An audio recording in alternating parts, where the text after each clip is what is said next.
తిరుమల కల్తీ నెయ్యి కేసు నలుగురు నిందితులను సిట్ కార్యాలయంలో విచారిస్తున్నారు. ఇక మరింత సమాచారం మా ప్రతినిధి నారాయణప్ప ప్రత్యక్ష ప్రసారం ద్వారా అందిస్తారు.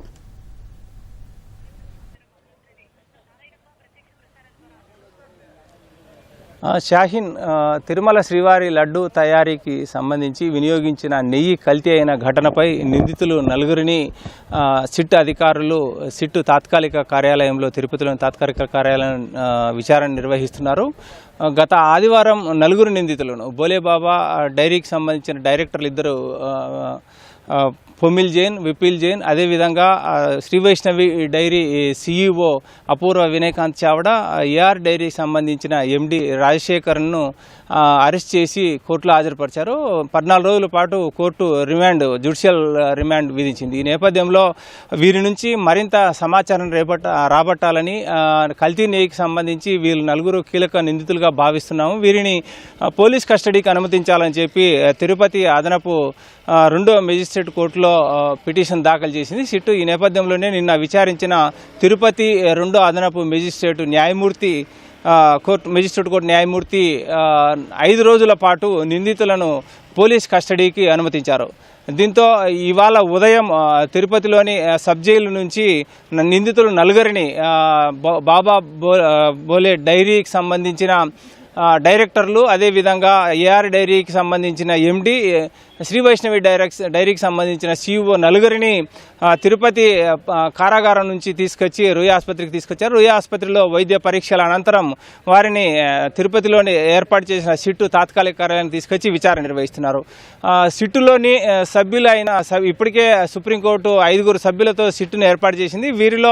వీరికి సహాయకులుగా మరికొంతమందిని రాష్ట్రానికి సంబంధించిన అధికారులను వారిని నియమించుకున్నారు.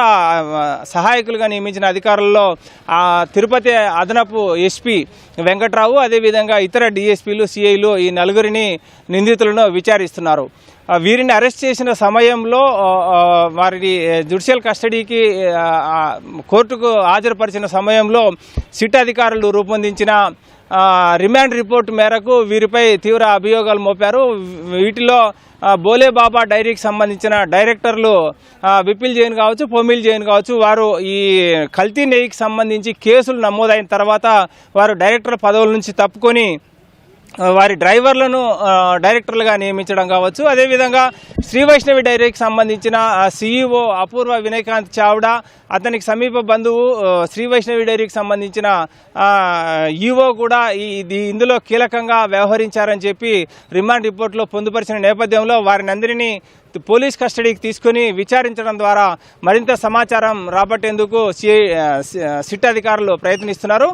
ఇప్పటికే తిరుమల తిరుపతి దేవస్థానానికి నెయ్యి సరఫరాకు సంబంధించి ఏఆర్ డైరీకి, శ్రీ వైష్ణవి డైరీకి మాత్రమే ఒప్పందాలు ఉన్నాయి. కానీ వీరి పేరుతో ఉత్తరాఖండ్లోని బోలేబాబా డైరీ నుంచి వేల కిలోల నిల్వ చేసిన సామర్థ్యం ఉన్న ట్యాంకర్ల నుంచి శ్రీ వైష్ణవి డైరీ కావచ్చు, అదేవిధంగా ఏఆర్ డైరీకి తరలించి అక్కడ నుంచి టీటీడీకి వారి సీళ్లు, వారి ముద్రలు వేసి వారి నాణ్యతకు సంబంధించి సర్టిఫికెట్లు అందజేసి తిరుమలకు టీటీడీకి అందజేశారు. ఈ నేపథ్యంలోనే కల్తీకి సంబంధించి ఒప్పందాలున్న ఏఆర్ డైరీకి, శ్రీ వైష్ణవి డైరీతో పాటు వారికి నెయ్యిని సరఫరా చేసి ఇందులో కుట్రగా వ్యవహరించిన బోలేబాబా డైరీకి సంబంధించిన వారిని కూడా అదుపులోకి తీసుకొని పూర్తి స్థాయిలో విచారిస్తున్నారు.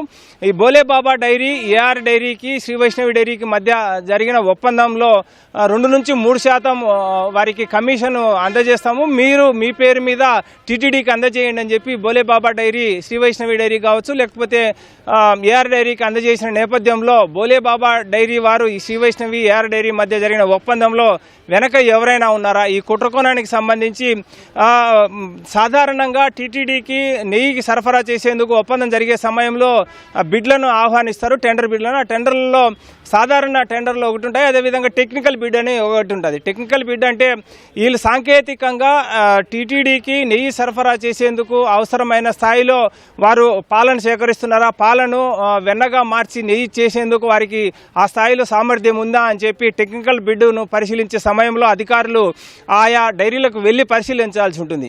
కానీ టీటీడీకి సంబంధించి టెక్నికల్ బిడ్ను యాక్సెప్ట్ చేసే సమయంలో, ఆమోదించే సమయంలో టీటీడీ అధికారులు ఎవరు వెళ్ళి ఏఆర్ డైరీలో టెక్నికల్కి సంబంధించిన సాంకేతికపరమైన అంశాలను పరిశీలించారు. ఆ పరిశీలించిన సమయంలో అక్కడ ఏఆర్ డైరీ కావచ్చు, శ్రీ వైష్ణవి డైరీ కావచ్చు, టీటీడీతో ఒప్పందం చేసుకునేంత స్థాయిలో నెయ్యిని సరఫరా చేసేందుకు ఉత్పత్తి అవసరమైన అక్కడ పరికరాలు లేకపోవడం కావచ్చు, లేకపోతే పాలను సేకరించేందుకు అవసరమైన స్థాయిలో వారికి యంత్రాంగం లేకపోవచ్చు. ఇలాంటి అంశాలన్నింటినీ ఇప్పటికే సిట్ అధికారులు గుర్తించిన నేపథ్యంలో AR dairy, Shri Vaishnavi dairy, Bole Baba డైరీకి సంబంధించి ఒప్పందం చేసుకుని వారితో కమిషన్ తీసుకుని వారి నెయ్యినంతా తీసుకొచ్చి తిరుమలకు టీటీడీకి అందజేసి నెయ్యి లడ్డు తయారీకి సంబంధించి వినియోగించే నెయ్యిని కల్తీ చేయడం ద్వారా భక్తుల మనోభావాలను దెబ్బతీశారన్న విస్తృత కోణంలో వీటికి సంబంధించి ఎలాంటి కుట్రలు జరిగినాయి, టీటీడీ ఉన్నతాధికారుల ప్రమేయం ఏమైనా ఉందా, ఏఆర్ డైరీ, శ్రీ వైష్ణవి డైరీకి, బోలే బాబా డైరీ మధ్య జరిగిన ఒప్పందాల్లో, అదేవిధంగా అప్పటి పాలక మండలి సభ్యులకు సంబంధించి ఏమైనా ప్రమేయం ఉందా అన్న అంశాలను కూడా ఇప్పటికే సిట్ అధికారులు విస్తృత స్థాయిలో విచారణ నిర్వహిస్తున్నారు. ఇప్పుడు ఈ నలుగురిని 5 రోజుల పాటు కస్టడీకి తీసుకోవడం ద్వారా ఇప్పటి వరకు సేకరించిన అటు ఉత్తరాఖండ్లో బోలే బాబా డైరీకి సంబంధించి ఉద్యోగుల నుంచి సేకరించిన సమాచారం కావచ్చు, ఏఆర్ డైరీ, శ్రీ వైష్ణవి డైరీకి సంబంధించిన నుంచి సేకరించిన సమాచారం కావచ్చు, అదేవిధంగా టీటీడీకి టెక్నికల్ బిడ్స్ ఆమోదించే సమయంలో ఆ ప్రాంతానికి వెళ్ళి సాంకేతికపరమైన అంశాలు పరిశీలించేందుకు వెళ్ళిన సిబ్బందిని ఇప్పటికే సిఐడి అధికారులు, సిట్ అధికారులు విచారించిన నేపథ్యంలో వారి నుంచి సేకరించిన సమాచారం, ఈ అంశాలన్నింటినీ ఈరోజు ఈ 5 రోజుల పాటు ఈ నలుగురు ముందు ఉంచి కీలకమైన సమాచారం సేకరించడం ద్వారా ఈ నెయ్యి కల్తీకి సంబంధించి చేసుకున్న కుట్ర కావచ్చు, లేకపోతే భక్తుల మనోభావాలు దెబ్బతీసేలా వ్యవహరించిన అంశాలపై కూడా సిట్టు నిగ్గు తేల్చే ఉద్దేశంతోనే ఈ 5 రోజుల పాటు విచారణ సాగుతోంది. ఇది ఇక్కడ తాజా పరిస్థితి. కెమెరామెన్ శేఖర్తో వి నారాయణప్ప, ఈటీవీ న్యూస్, తిరుపతి నుంచి.